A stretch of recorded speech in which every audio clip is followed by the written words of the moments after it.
Wanda Gág was born in 1893 in the German-speaking community of New Ulm, Minnesota, the oldest of 7 children produced by Elizabeth and Anton Gág, who had emigrated from Bohemia in the west of what is now the Czech Republic. But sadly, Anton, himself a photographer and artist, died of tuberculosis in 1908 at the age of only 49, and following his death the family experienced serious financial hardship. But Wanda continued her education. In 1909, when she was just 16, she had a comic strip story published in the children's supplement of the Minneapolis Journal.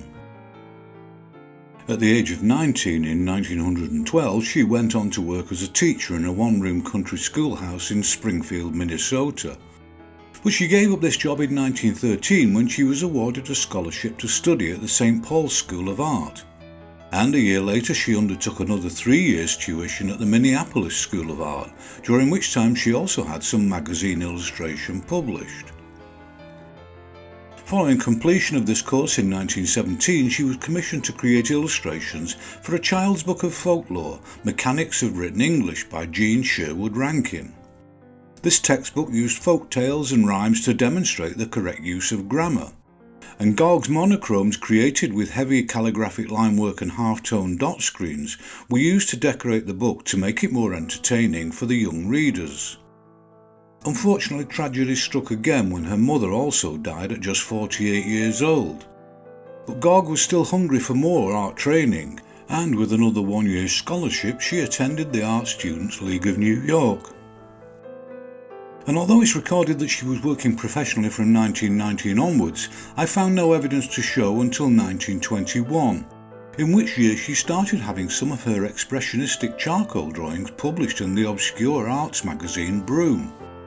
And around the same time she also started to create considerably more mainstream decorative colour images for a company creating what were called Happy Work story boxes, although the business collapsed in 1923.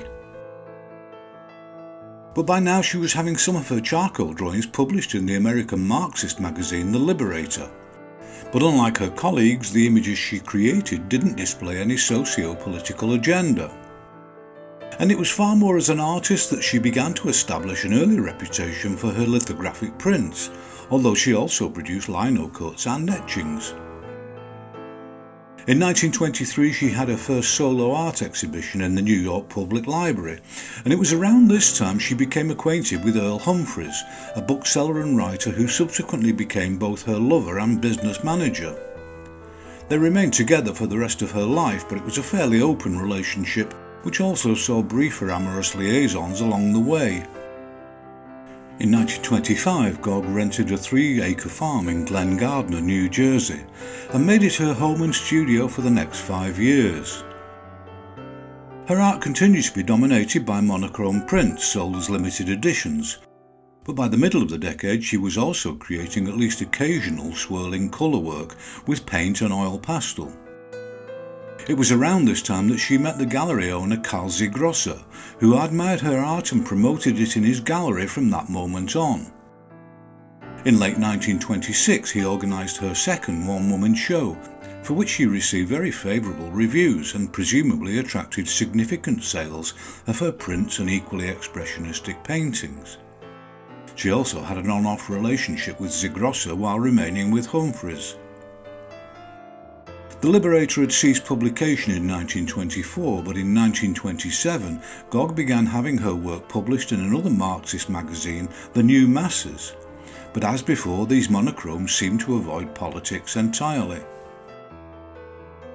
As with most of her print work, her paintings concerned themselves with interiors and landscapes, and although knowingly naive in execution, they were possessed of considerable atmospheric and energetic appeal. And it was this energy that defined so much of her work in both monochrome and colour. Gág herself is quoted as referring to this aspect of her work with the phrase, "A still life is never still to me." It was in 1927 that she first met Ernestine Evans, the director of Coward McCann's children's books, who was particularly taken with Gág's portfolio of drawings and invited her to submit proposals for children's books. Gág responded quickly, and as a result in 1928 Millions of Cats was published. The premise could not have been simpler, and neither could the images or text accompaniment, which was hand-lettered by Gág's brother Howard. Other than the impossible-to-ignore cover, all the images were very simple line drawings which snaked their way across the pages as the narrative unfolded to its happy conclusion. Just as there was no such thing as a straight line in any of Gág's art, there was a similar organic approach apparent in her children's book illustrations, which added considerably to their visual appeal. Although the majority of children's picture books of the period had succumbed to the use of full-colour printing, Gág's background in printmaking had led her to be disdainful of offset colour lithography, and apparently it was her creative rather than economic decision that virtually all her future works would also remain staunchly black and white. Similarly, her playful and deceptively casual approach to anatomy had more to do with the pioneering Victorian doodles of Edward Lear than any of her contemporaries working in the children's market. But even these similarities were far from slavish. Millions of Cats met with both popular and critical acclaim, and the book was effectively instrumental in launching Gág's career as a children's author and illustrator. The book won a Newbery Award, and it is now the oldest American picture book still in print. A year later, her second picture book was published. The Funny Thing followed an entirely similar pattern to Millions of Cats, with an old man as the central human character. But in this instance, he met a strange, unidentified creature which Gág designed as a friendly little dinosaur or dragon of sorts. This book was also entirely monochrome and was hand-lettered, and even if not quite the runaway success that Millions of Cats had been, it did secure her reputation as a significant presence in the world of children's publishing.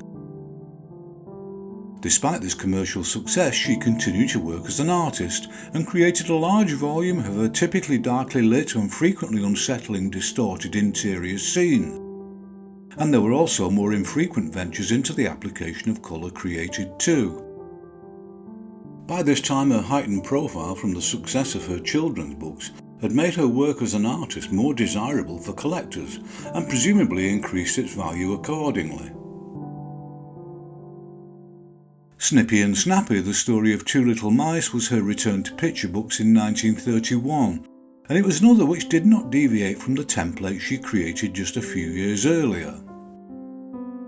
And in this book, Gág seems to have been even more interested in the possibilities presented by very landscape double-page spreads, with several of her illustrations running across both pages. Like her other books, it was another highly entertaining and blameless narrative, which in this case concentrated far more on the animals themselves, which for the first time were anthropomorphic in nature. In 1931, she bought a large farm in Milford, New Jersey, and two of her siblings, Flavia and Howard, lived there with her.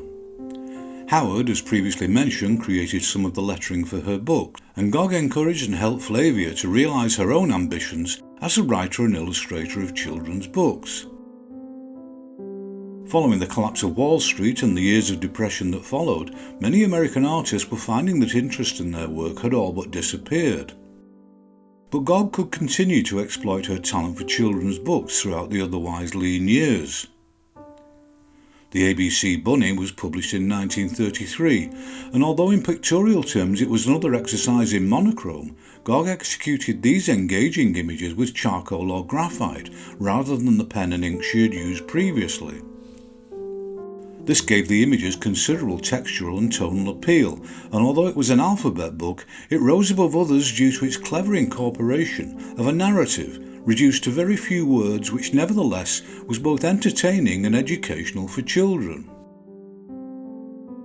Essentially rural scenic work continued to dominate her art, and the volume of lithographs she was now exhibiting and selling through Zigros's gallery continued to be prodigious despite the time spent on children's books.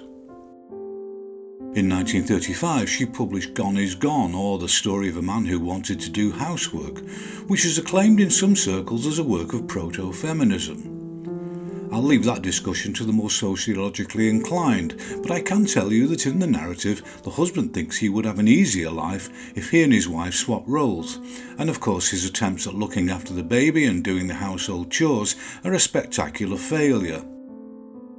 And even if the narrative does take a swipe at the male of the species, it does so with the gentlest of admonishments, and perhaps ironically resolves itself with the man and woman sticking to their expected roles, which might not be as feminist an idea as it's asserted to be.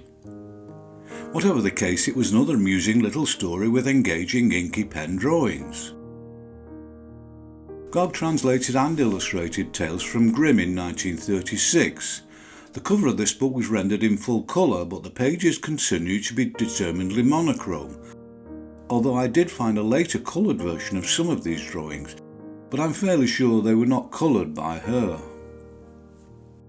Her children's work had always revealed at least a certain influence of the pioneering strip cartoons of Wilhelm Busch and his seminal characters Max and Moritz, which he first published in 1865. And this influence seemed to grow as each new book was completed, and it was particularly evident in this collection. The weight of lines she used and the selective hatching may have been pure coincidence, but Gág would undoubtedly have been familiar with Busch's work, and her own drawn technique increasingly seemed to take its cue from his loose but expressive style. This is pure conjecture on my part, and whether influenced or not, the images she was by now creating certainly indicated greater graphic control than had been evident in her earliest work. 2 years later she returned to the Brothers Grimm when she translated and illustrated Snow White and the Seven Dwarfs. Some sources maintain that it was created as a direct response based on her dislike of the sentimentalised feature animation by Disney Studios, which had appeared and been a phenomenal success in March of 1938. But logically this is far from likely, as the book was published in the same year, and the publishing industry rarely, if ever, works that fast. But whether it's true or apocryphal, Gág's version was a knowingly modern but faithful take on the original stories, with some agreeable humour and a total absence of Disney's trademark sentimentality. Again, she used the double-page spreads to create extreme landscape-formatted images with great success, and the single-page illustrations were every bit as graphically and narratively satisfying. Following this book, Gág took a break from children's work and returned to focus on her scenic lithographs, and in 1940 Ziegrossa staged another one-woman retrospective show of her work, which, due to the enhanced public profile she'd acquired through her bookwork, was a great success. In 1941 the USA joined the Allies in World War II, and by this time Gág was having some health problems which at this stage nobody seemed able to diagnose. But she continued working, and in that year she published the book Nothing at All, about an invisible dog, and for the first and last time it was created entirely in colour. For reasons that are totally beyond me, I couldn't find all that much of usable quality to show from this particular book, but what I could find indicates that it was every bit as quirky but endearing as her earlier output, and if nothing else, her use of colour was a bonus for the readers. In 1943 she returned to the Brothers Grimm for a book containing just 3 of their lesser-known stories, with the now somewhat misleading title Three Gay Tales, using her expected faux naive line style to great effect, with a range of full-page illustrations and some equally engaging chapter headings. This was another of her works which seemed to nod quite conspicuously back at the groundbreaking work of Wilhelm Busch, and although some were full-page images, many dispensed with backgrounds in favour of humorous character work. In the same year, and now 50 years old, she married her lover and manager Earl Humphreys, and in 1944, among other pieces, she created this remarkably entertaining surreal lithograph. But her health had continued to decline, and in 1945 she was diagnosed with terminal cancer and died in 1946 at the age of only 53.